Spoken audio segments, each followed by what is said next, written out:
Nous suivons plusieurs actualités sur la recherche d'Emmanuel Haro. Photos montrant Emmanuel Haro, père du bébé disparu, en combinaison orange avec des détectives recherchant son fils. Selon KABC-TV, Jake Haro et la mère du garçon, Rebecca, ont été arrêtés vendredi. Tous deux sont maintenant accusés de meurtre dans la mort de leur fils, Emmanuel Haro, mais son corps n'a toujours pas été retrouvé. Un autre rebondissement. Bien que Jake Haro ait été vu dehors avec les détectives, sa femme, la mère du garçon, affirme toujours que l'enfant a été enlevé selon une interview qu'elle vient de donner depuis la prison. Très bien, nous avons beaucoup à aborder concernant la recherche d'Emmanuel Haro. Au moment de cet enregistrement, Emmanuel est toujours porté disparu. Son corps n'a pas été retrouvé. Malheureusement, les adjoints du shérif ne s'attendent pas à retrouver Emmanuel vivant, car ses parents ont été inculpés de meurtre. Ils pensent que cet enfant a été tué. Voici les récentes photos d'identité judiciaire de Jack et Rebecca Haro. Ils sont en prison depuis vendredi matin dans le comté de Riverside, Californie. Arrêtés par le bureau du shérif du comté de San Bernardino, voici une vidéo que le bureau du shérif a mise en ligne vendredi, montrant tous les deux en train d'être escortés hors de leur domicile. C'était le matin. Il semble qu'ils étaient encore en pyjama et en caleçon lorsqu'ils ont été conduits vers les voitures de police pour être placés en garde à vue. Tout cela s'est passé hors de Los Angeles. Pour l'instant, on ne sait pas vraiment quelles sont les preuves que les enquêteurs possèdent, qui les ont poussés à procéder à une arrestation et à croire qu'Emmanuel a été assassiné. Il y avait de l'espoir cette nuit que le corps d'Emmanuel soit retrouvé.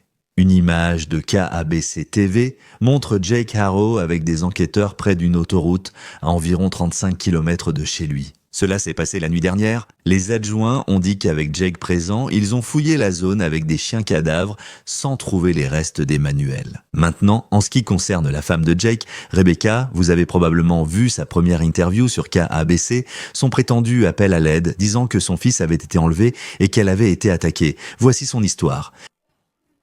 Siège auto.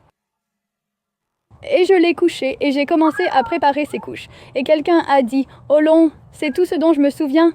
Maintenant, selon les adjoints du shérif du sud de la Californie, il s'agirait d'un mensonge présumé. Rebecca s'exprime désormais depuis la prison et vient de donner une interview. Elle a été publiée à peu près quand Jake était dehors avec les détectives. Avant d'aborder ses propos actuels, rappelons comment elle et son mari se sont exprimés publiquement avec leurs soi-disant larmes de crocodile il y a plus d'une semaine.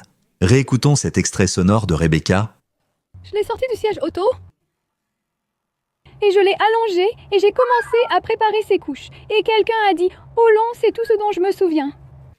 Donc, il y a Rebecca qui hyperventile sur KABC, c'était le 14 août. Je note que la chaîne de télévision affirme n'avoir vu aucune larme dans ses yeux lors de sa déclaration émotive. Elle dit qu'elle et Emmanuel sont allés dans un magasin de sport à Yucaipa, Californie, jeudi soir après un match de football pour l'autre fils des Haro. Avant d'entrer, Rebecca a dit qu'Emmanuel devait être changé et est allé le faire. À ce moment, elle a entendu quelqu'un dire « Hola ». La chose suivante dont elle se souvient, dit-elle, c'est qu'elle était par terre et qu'Emmanuel avait disparu. Maintenant, elle avait un œil au beurre noir pour le prouver, n'est-ce pas? Qu'elle a été attaquée. Eh bien, cette histoire semble vraiment s'effondrer. On nous a dit que cet hématome semblait être en train de guérir depuis un bon moment.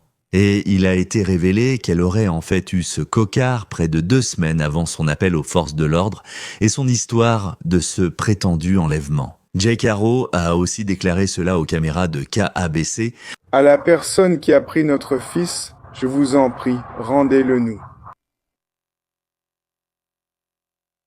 Au début, la communauté s'est mobilisée autour de cette famille. Si c'était une histoire vraie, ce serait terrifiant qu'un garçon soit enlevé sur le parking d'un magasin de sport et que sa mère soit agressée. Mais les forces de l'ordre, dans les heures et les jours qui ont suivi la première version de cette histoire, disent avoir trouvé des incohérences dans les propos de Rebecca et l'ont confrontée à ce sujet. Et c'est à ce moment-là, disent-ils, qu'elle a cessé de coopérer avec l'enquête. Les jours suivants, les forces de l'ordre ont perquisitionné plusieurs fois chez les Haro, dans une zone rurale du sud de la Californie. Voici une vidéo drone de l'enquêteur Steve Fisher, spécialiste des disparus, venu plusieurs fois dans cette émission et qui suit l'affaire depuis le sud de la Californie. Sur cette vidéo drone, on voit des forces de l'ordre emporter des sacs de preuves autour de la propriété. Dans les interviews télévisées, ce couple semblait uni, assis côte à côte, appelant à faire plus et espérant que leur fils puisse être retrouvé. La nuit dernière, un fait intéressant s'est produit. Le jour où Jake participait aux recherches avec les forces de l'ordre, ils n'ont toujours pas retrouvé le corps d'Emmanuel. Alors qu'ils cherchaient dans une zone avec Jake Harrow, Rebecca a accordé hier une interview à un journaliste du groupe de presse du sud de la Californie. Et selon cette interview, elle ne renonce pas à son histoire. Elle a dit, je cite, « Je n'abandonnerai pas. Je n'abandonnerai pas mon bébé. » Elle a maintenu qu'elle dit la vérité, qu'elle a été agressée et qu'Emmanuel a été enlevé. Le journaliste a noté que l'œil au beurre noir est encore visible, mais qu'il s'est nettement estompé sur le visage de Rebecca. Elle ne semble pas non plus avoir d'autres blessures. Si elle était tombée au sol après avoir reçu un coup de poing, il semble que ce petit œil au beurre noir ait été la seule blessure qu'elle ait eue après cette prétendue agression. Maintenant, il n'est pas clair si Rebecca a eu une quelconque communication avec son mari depuis son arrestation. On ignore si elle a un avocat ou une représentation. Elle comparaît demain au tribunal comme Jake. Nous savons que Jake a un avocat. Le nom de son avocat est Vincent Hughes. Il est allé sur News Nation affirmant l'innocence de son client et questionnant l'inaction des forces de l'ordre pour retrouver le garçon que son client dit avoir été enlevé. Il a affirmé que son client collaborait avec les autorités. Voici la suite de ses propos. Pourquoi Rebecca et Jake ont-ils cessé de coopérer avec la police s'ils sont désespérés de retrouver le bébé et que la police le recherche aussi?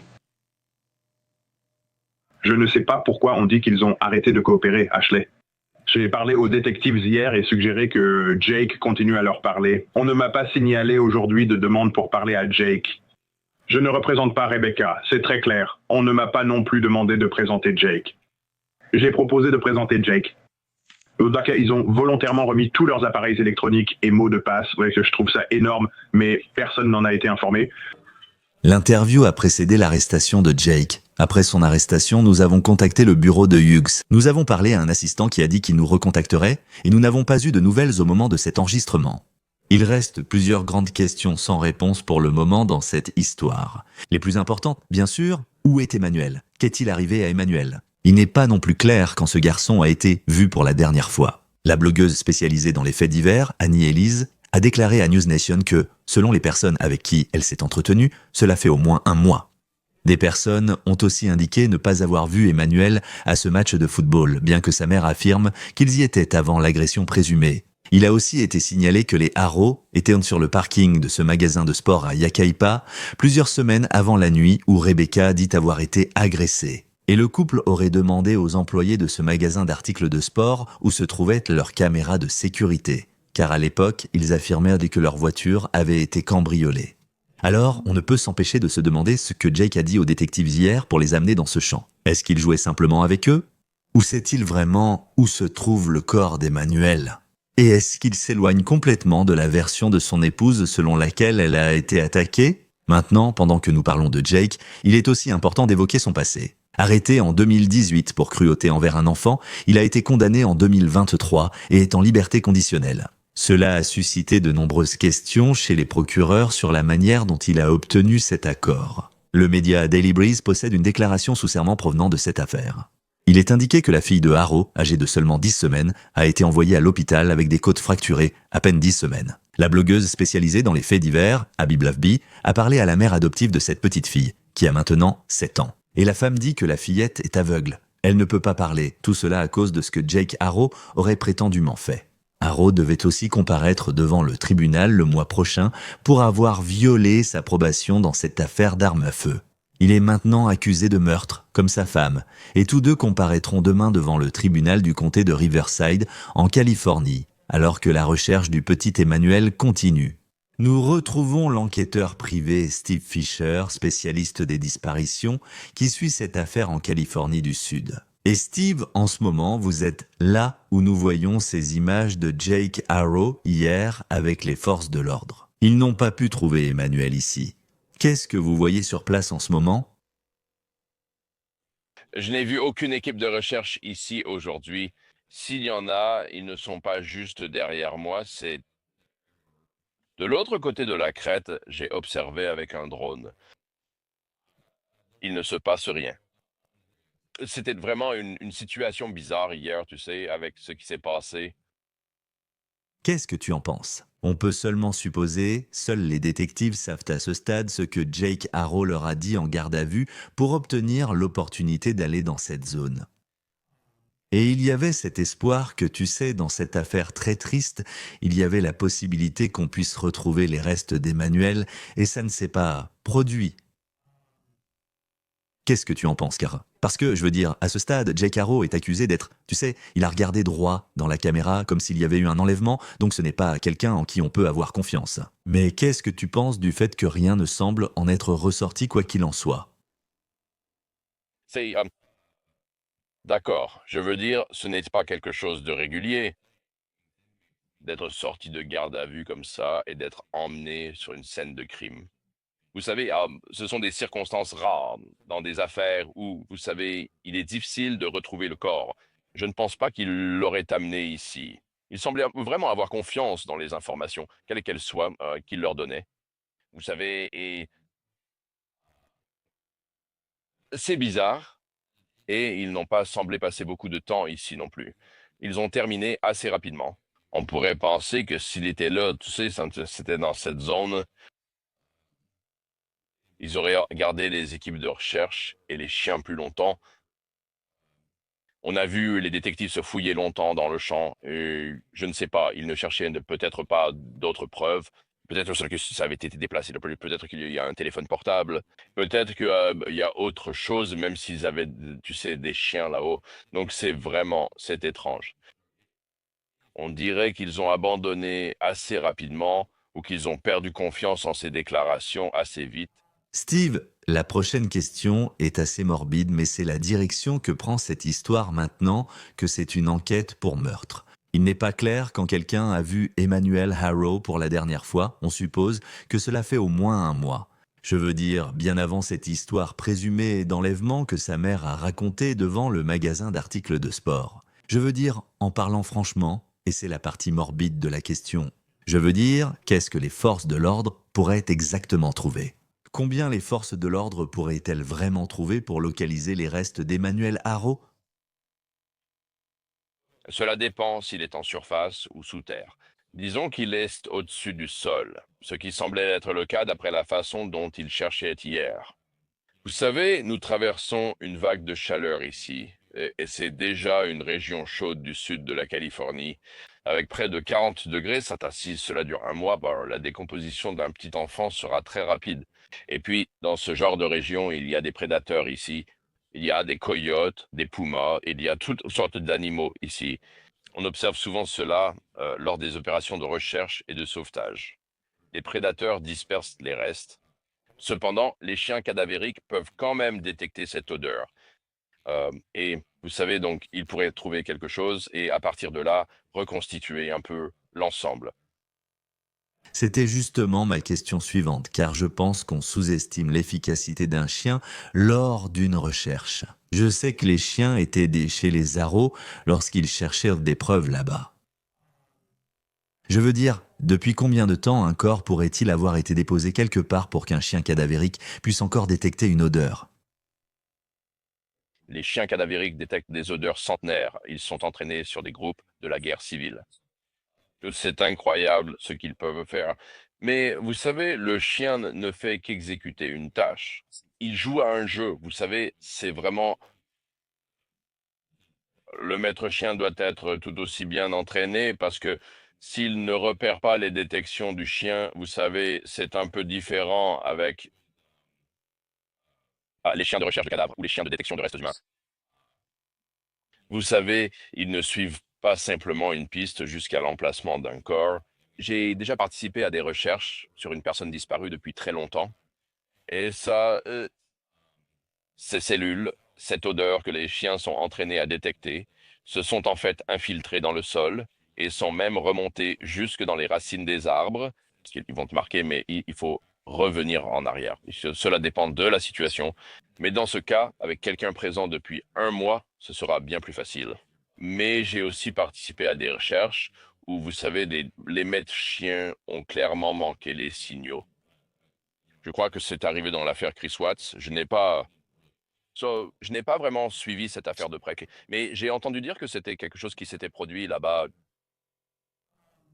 Nous parlions, avant de commencer l'enregistrement, un peu des aspects juridictionnels de la façon dont cela va se dérouler, parce que, vous savez, demain, selon les registres judiciaires en ligne, les deux sont censés comparaître dans le comté de Riverside, en Californie, mais les responsables du tribunal n'ont pas pu confirmer ou infirmer si cela allait réellement se produire. Le comté de San Bernardino est l'agence qui a arrêté le couple. Ils travaillent sur l'affaire depuis que Rebecca Haro a affirmé avoir été agressée sur le parking à Yakapa. Comment cela jouerait-il un rôle? Juste avec la façon dont tu connais la région, les juridictions, les frontières et tout ce qui se passe avec ça. C'est quelque chose que je me demandais parce que les 8 comtés traversent l'Interstate 10 qui va d'est en ouest et qui sert en gros de frontière entre le comté de Riverside et le comté de San Bernardino. Donc, le magasin Big Five à Ukaipa, lui, se trouve dans le comté de San Bernardino. Cependant, leur maison à Cabazon se trouve dans le comté de Riverside. Maintenant, s'ils ont déterminé qu'il s'agissait d'un faux enlèvement et que tout s'est réellement passé à la maison ou dans le comté de Riverside, ce serait de leur ressort. L'agence ayant arrêté les suspects est San Bernardino, mais ils sont détenus à Riverside. Je ne sais pas, sauf si c'est une opération multijuridictionnelle ou s'ils décident encore qui poursuivra l'affaire, je ne suis pas sûr.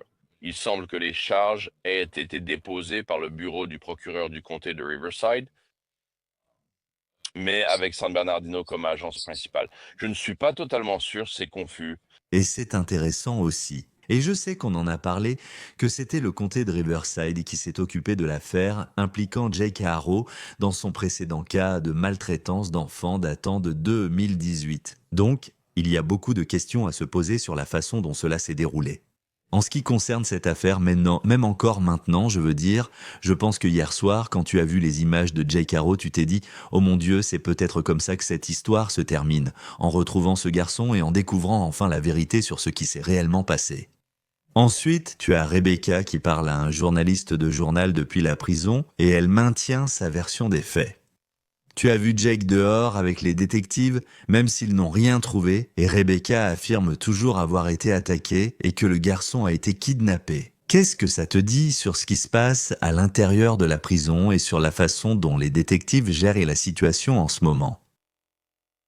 Eh bien, ils font ce dont nous avions parlé la dernière fois. Ils essayent probablement de faire ça, c'est-à-dire de créer une division. Je veux dire, ils ne pourraient pas être plus opposés l'un à l'autre. Elle accorde cette interview pendant que Jake est ici dans un champ avec des détectives.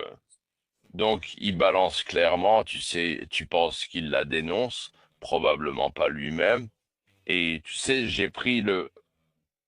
il a soutenu les mandats d'arrêt de l'affaire 2018 avec des affidavits et a fait de même là-bas. Le détective note en fait dans le rapport de cause probable qu'après cela, la personne est venue plusieurs fois au poste de police et a dit, tu sais, au début, je ne pouvais vraiment pas l'imaginer, mais maintenant, je suis convaincu que c'était, tu sais, la mère du bébé et qu'il essayait de raconter que ce n'était pas lui. C'était la mère, tu sais. Et donc, tu vois, il la dénonce. Peut-être que c'est vrai, qui sait? Et je suis sûr qu'ils ont probablement tous les deux participé, mais ça semble être la même chose ici, comme si Jake essayait de se sauver lui-même. Il est assez intelligent pour savoir que les emmener en fausse sortie scolaire ici ne va pas l'aider du tout. Donc je pense qu'il doit forcément y avoir quelque chose ici. Exactement. Parce que c'est ça, si tu vas emmener les détectives là-bas et dire « Oh, c'est bien ici que ça s'est passé », et puis tu ne trouves rien.